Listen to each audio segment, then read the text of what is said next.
大家都知道，最后用电上中的高压用电大户，亲像做半导体、钢铁的，拢总有25000块。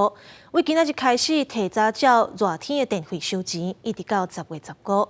这比一般民生用电是加收1个月，希望达到省电效果。另外，核适的董事长董子贤表示，即阵是减少碳排放，并减少核能更较重要。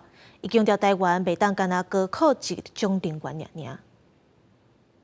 核数董事长董子贤进前表示，废核毋是上重要的，废碳才是上重要，引起经济部这个单位积极澄清。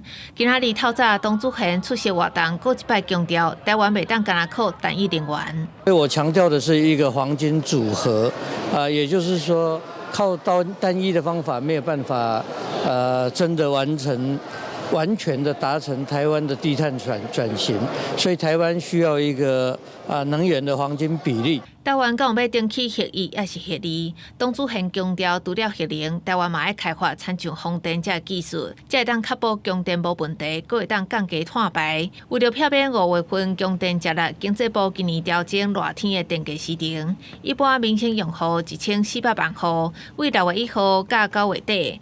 不过高压用电户是提早到这个月16号开始，一直到10月中，比起往年的时程是加1个月。恐惊嘛，互半导体、钢铁石化，这2.5万户高压用电户电力的费用会增加真多。我觉得应该还好啦。就我们来讲的话，因为我们本身在台湾的比重相对比较低嘛，电力的价格的一个这个波动，会让他们有更好的一个节能的一个思考透过节能，我们所看到的部分，事实上，电价如果稍微调涨，节能做得好的话，成本不一定会增加。针对热天的电价，台电表示会当合理反映热天还阁毋是热天的供电成本的差别，互用户会当节能减碳。